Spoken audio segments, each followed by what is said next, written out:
2050년대를 넘어가면은 우리나라가 마이너스 성장 이렇게 봅니다. 자본시장의 이제 크기 2035년 정도 되면 피크를 치고 이제 떨어집니다. 우리나라의 이제 총 가구 수가 정점이 2038년입니다. 저는 주택 시장도 한 2040년 이 정도가 변곡점이 아닐까 싶습니다. 좀 더 우량한 자산으로 바꿔가야 됩니다. 현재로서는 S&P 500이 가장 퀄리티가 좋은 가장 우량한 주식이 아닌가 생각이 되고요. S&P 500에만 몰빵해도 될까요? 실체가 이제 젊을 때로 돌아간다면 S&P 500 아니면은 주식 자산 배분 비중을 좀 한껏 늘리겠다 하는 것이. 네, 이번 시간에는 미래에셋 자산운용에서 투자와 연금센터 대표를 지내셨고 은퇴연구소 소장도 하셨던 지금은 고문으로 계시는 김경록 박사님 모시고 얘기 나눠보겠습니다. 안녕하세요. 예, 반갑습니다. 올해만 책을 2권을 내셨더라고요. 그렇습니다. 네, 올해 초에 이제 60년대생이 온다 책을 한 번 내시고, 그리고 최근에 이제 성장이 멈춘 시대 투자법이라고 해서 책을 내셨는데, 노후에 대한 준비, 그리고 그 사이에 우리가 어떻게 자산 관리를 해야 되는가에 대한 내용 위주로 좀 쓰신 것 같아서 그런 얘기들을 위주로 한번 나눠보면 어떨까. 좋은 말씀 좋습니다. 부탁드리겠습니다. 능력과 대답을 하겠습니다. 책 제목이 성장이 멈춘 시대의 투자법인데 뭐 저출생이라든지 뭐 우리 사이 뭐 저성장 문제라든지 뭐 이런 내용들에 대해서 다룬 책이 아닐까 싶긴 한데 이게 정확히 어떤 의미예요? 예, 이제 아마 이게 팩트로 말씀드린 게 제일 나을 것 같고요. 우리나라가 30년에서 60년의 경제 역사를 살펴보면은 60년대, 70년대, 80년대 이때 경제 성장률은 8%입니다. 연. 그 다음에 90년대부터 성장률이 떨어지기 시작합니다. 5년마다 1%를 떨어지니까요. 지금 그래서 2%입니다. 그래서 그렇게 우리나라가 경제 성장률이 이제 떨어져 왔고요. 이게 아마 그대로 지속될 겁니다. 2040년대는 이제 KDI가 살펴보기를 0%대. 네, 0.4 이 정도 보는데요. 잠재 성장률이 그렇게 떨어지죠. 그 다음에 2050년대를 넘어가면은 우리나라가 어떤 구조적인 변화나 이런 것들이 없다면은 마이너스 성장 이렇게 봅니다. 그렇게 보면은 우리나라가 거의 성장이 멈췄다고 볼 수 있고요. 그러니까 이것은 어마어마한 변화이거든요. 이 정도 브레이크면은 이제 다양한 일들이 일어납니다. 예를 들어 좋은 일자리들이 줄어든다든지 뭐 이런 일들도 일어나게 되고요. 그 다음에 자산 관리에서 나의 자산 가격이 어떻게 될까 하는 자산 시장이 어떻게 될까 하는 이런 문제도 일어나게 되고요. 이게 이제 너무나 자연스러운 현상입니다. 왜냐하면 조선시대의 허허벌판에 이제 우리나라의 건물들이 한 60년 동안 빼곡히 들어서는 게 보입니다. 이제 도로를 더 나올 데가 어디 있을까? 그 다음에 공장이나 건물을 더 지을 데가 어디 있을까? 한마디로 더 이상 도로나 건물을 지을 게 많지 않다는 것이죠. 그래서 거기서 성장률이 자연스럽게 떨어지는 것이고요. 그 다음에 인구가 경제 성장률에 당연히 기여했죠. 인구가 늘어나니까요. 근데 지금은 인구가 경제 성장률에 기여하는 게 0%입니다. 그 다음에 이게 가면은 이제 마이너스 0.7 이렇게 가게 되거든요. 그 가장 기본적인 부분이 이제 저출생.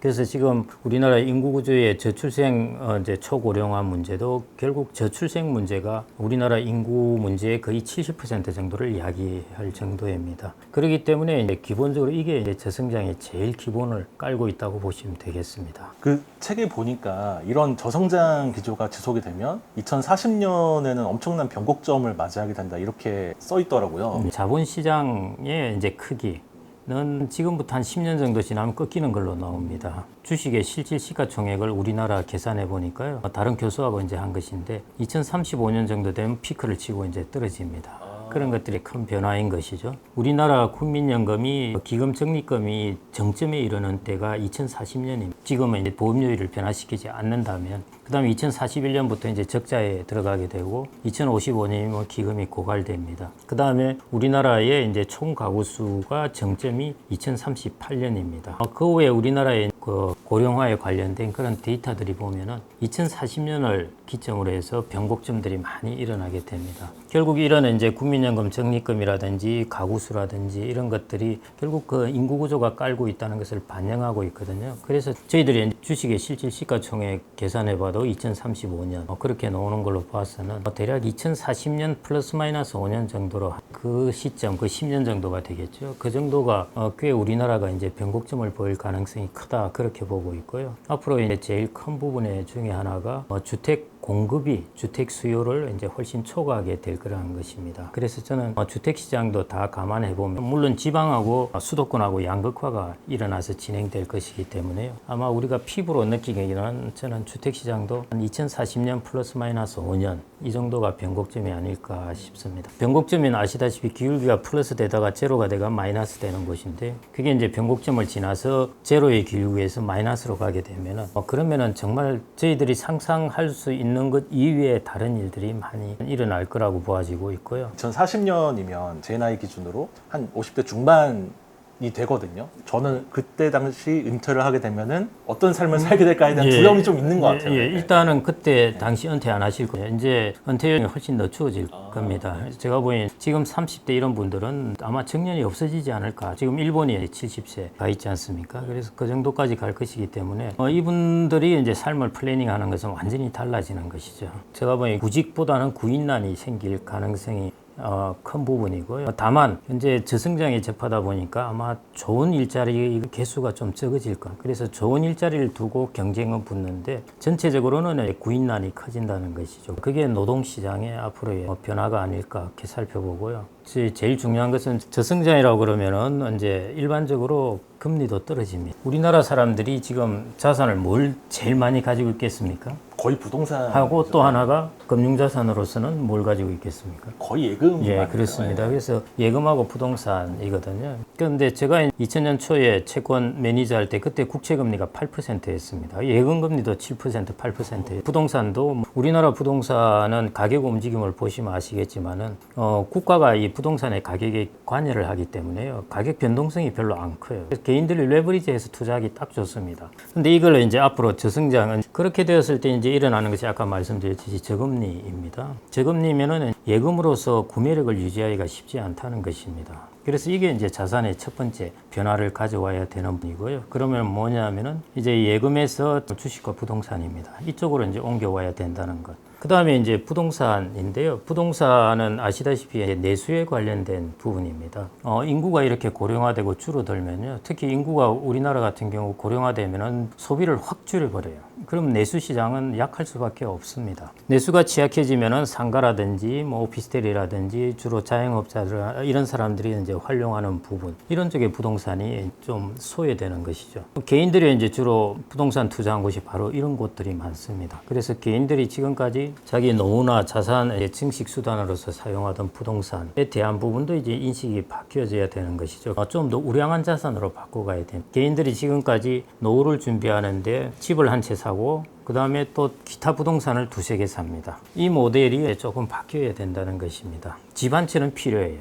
근데 나머지를 가지고 내가 노후에 캐시플로우를 얻어보겠다는 것은 이 부분은 이제 앞으로 좀 바뀌어야 될 것 같습니다. 저성장 시대가 되면 부동산과 예금 위주의 자산을 조금 변화시킬 필요가 있다는 말씀이신 거잖아요. 너무 잘 아시겠지만 사실 우리나라 코스피는 장기간 성장률이 그렇게 높은 수준도 아니고 저성장 시대에 과연 코스피에 투자를 하는 것이 맞을까라는 생각을 할 수도 있을 것 같아요. 제가 한 20몇 년 동안 배운 것은 자본은 우량한 것을 가져야 된다. 퀄리티 좋은 것을 가져야 된다는 것입니다. 그래서 주식도 마찬가지 주식 자본인데요. 노키아가 잘 아시잖아요. 노키아가 제가 아직도 기억나는데 2004년 이때 서점가에 노키아에 관한 쫙깔렸었습니다. 노키아를 배우자 했고요. 그 다음에 이제 애플이 들어옵니다. 그리고 이제 글로벌 금융위기가 오고 하면서 노키아는 주가가 고점 대비해서 95% 떨어지고 그냥 그대로 이제 기게 됩니다. 애플도 퀄리티가 좋고 엔비디아도 좋은 이게 향후 사실은 종목은 어떻게 될지 모릅니다. 그래서 저는 퀄리티가 좋은 것을 기준은 일단 충격을 받더라도 충격을 덜 받아야 된다. 그 다음에 가격이 떨어지더라도 복원력이 있어야 된다. 그래서 그 기준으로 따진다면 제가 보기에는 현재로서는 S&P 500이 가장 퀄리티가 좋은, 왜냐하면 S&P 500을 ETF로 하면 이것도 하나의 주식이거든요. 저는 그게 가장 우량한 주식이 아닌가 생각이 되고요. 그래서 저는 한 8, 9년 전부터도 계속 그 이야기를 했었는데 지금도 변함은 없습니다. 다만 타이밍은 이제 좀 다르게 지금 국면에서는 다르게 생각하실 수가 있는데요. 당분간은 그게 아마 지배할 것 같습니다. 미국이 아시다시피 유럽 국가들은 4만 달러 1인당 GDP에서 지금 계속 못 벗어나고 있습니다. 근데 미국은 2000년에 3만 5천 달러던 1인당 GDP가 7만 5천 달러에 육박하고 미국이 왜 그렇게 성장을 했을까 부분입니다. 미국은 예전에 이제 자본 투자를 할 수 수가 있고 인구가 늘어나고 있고 그다음에 퀄리티 좋은 인력을 미국은 이렇게 흡수할 수 있고 이런 것들이 결국 경제 성장에서는 이제 세 가지 요소이거든요. 그래서 저는 퀄리티가 제일 좋은 게 현재로서는 S&P 500이라고 보고 있습니다.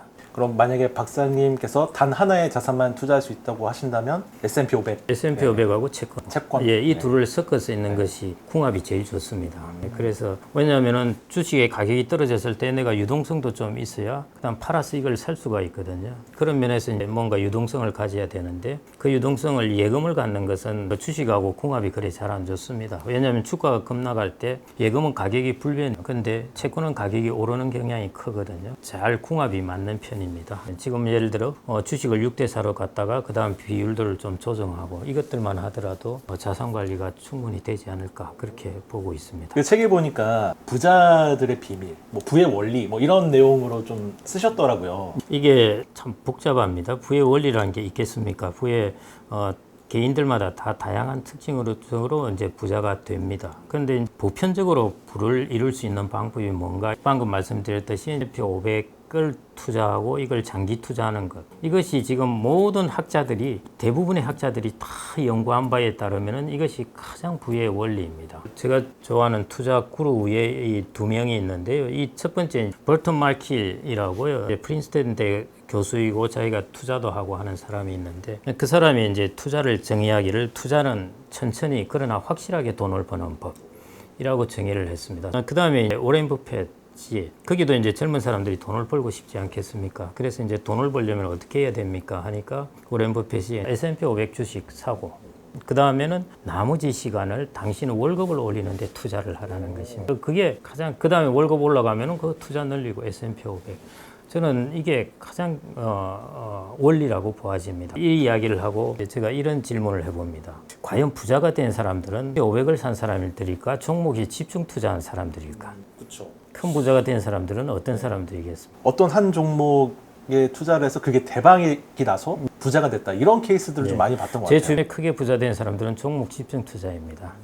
그래서 이것 때문에 사람들이 종목 집중 투자를 따라하는 거예요. 근데 제 주변에 쪽박을 찬 사람도 종목 집중 투자입니다. 그 말은 뭐냐면은 종목에 대한 집중 투자는 엄청나게 하이 리스크 하이 리턴이라는 거예요. 그래서 이걸 보편적 원리라고 하기가 어렵습니다. 대부분의 학자들은 운으로 벌었다고 해요. 보편적 원리라고 할 수 있는 것은 결국 복리 효과를 극대화하는 것이 가장 보편적 원리입니다. 그래서 복리 효과를 극대화하려면 오래 투자를 해야 된다는 것이고요. 그래서 복리 효과를 극대화하게 하고 장기로 투자하고 그 다음에 분산 투자하고 그 다음에 자기의 월급을 높여서 저축액을 증가시키는 그게 제일 보편적 원리입니다. 근데 이게 보통 일반적으로 사람들이 생각할 때 나는 짧은 기간에 돈을 많이 버는 게 좋다고 생각을 많이 하잖아요. 그러니까 네. 연평균 7% 8% 벌어봐야 얼마나 벌겠어라고 생각을 하는데 네. 이렇게 한번 보시면 되는데요. 여러분들이 월 100만 원씩 넣고 그럼 1년에 1,200만 원이에요. 네. 30년 동안 한다 그러면은 7%로 하면은 약 한 12억 정도가 됩니다. 이제 30살에 시작해서 60살에 끝나는 거. 그러면 한 12억 정도 됩니다. 7%의 복리 효과는 엄청나게 큰 것이고요. 오렌 버핏이 한 20%, 그다음에 한 11%. 그다음 S&P 500을 한 2, 30년 동안 한 3%만 아웃퍼폼해도 세계에서 거의 베스트 반열에 올라왔습니다. 그리고 이제 우리나라 국민연금이 한 5에서 5.5, 그다음 미국의 연금들이나 이런 것들이 한 7% 좋으면 한 그 정도이고요.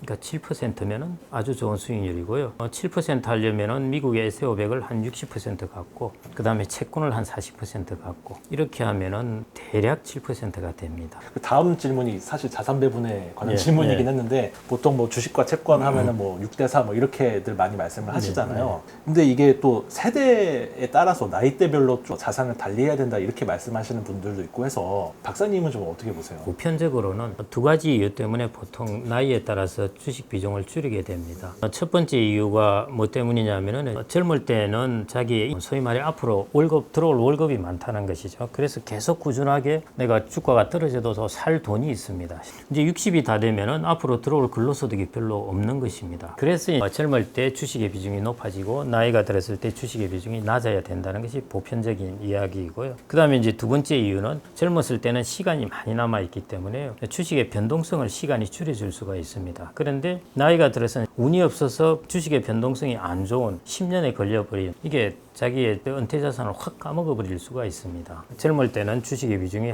90%대도 되지만은 이제 내가 퇴직을 앞두면은 한 30에서 40%로 줄여야 된다는 것이 보편적 의견이라고 보아집니다. 혹시 한 20대에는 S&P 500에만 몰빵해도 될까요? 예. 오늘도 그런 세미나가 있었습니다만 너무 질문이 저렴하긴 한데. 주식의 기대 수익률이 지금과 같은 상황이라면요. 예를 들어 젊은 사람들 같은 경우에는 지금 몰빵한다고 자산이 얼마나 되겠습니까? 앞으로 계속 그쵸. 인젝션 돈이 되는 것이거든요. 제가 이제 젊을 때로 돌아간다면 이걸 가끔씩 이제 물어보십니다. 어떻게 하겠느냐 하는데 그러면은 제가 제 자산 배분 비중을 거의 뭐 지금 같으면 S&P 500 뭐 아니면은 주식 자산 배분 비중을 좀 한껏 늘리겠다는 것이. 그런데 지금 이제 우리나라의 퇴직연금 DC나 IR 같은 경우 보면은 주식 비중이 한 10% 정도입니다. 너무 낮습니다. 젊은 사람들 많이 한다? 아니에요. 젊은 사람들 똑같아요. 이 부분이 사실은 고쳐져야 될 부분 중에 하나입니다. 개인적인 질문 하나 좀 드리려고 하는데 예. 저도 IRP를 조금 하거든요. 예. 근데 나스닥 100 ETF는 어떤가요? 아무 괜찮습니다. 그런가요? 나쁘지 않아요. 네. 또 얼마든지 분산된 것이니까요. 지금 S&P 500도 사실은 아시다시피 시가총액 순이잖아요. 그래서 M7이 여기 다 들어가 있고 이 S&P 500도 요즘 나스닥하고 비슷해지기는 합니다. 그래도 S&P 500이 사실은 좀 더 우량주이죠. 어떤 분이 이제 임원분인데 이분은 자산 관리를 실제로 참 화끈하게 잘하세요. 어떻게 투자를 하느냐? 나스닥 3분의 1, 미국의 고배당주 3분의 1, S&P 500 3분의 1, 그리고 환해지 하지 않고 이렇게 DC형을 운영을 하고 있더라고요. 그래서 저는 이제 정말 잘하셨다. 사실은 이게 제가 생각하는 모델인데 실제로 나도 그렇게 못하고 있어요. 저는 하여튼 지향하는 바가 그런 쪽이면 포트폴리오가 싶습니다. IRP 같은 경우에 앞으로 일 더 오래 하실 거거든요. 그렇게 보면은 그렇게 계속 인젝션 되는 돈을 그냥 아까 워렌 버핏이 이야기한 대로 나스닥 절반, S&P 500 절반 하셔도 괜찮고. 예.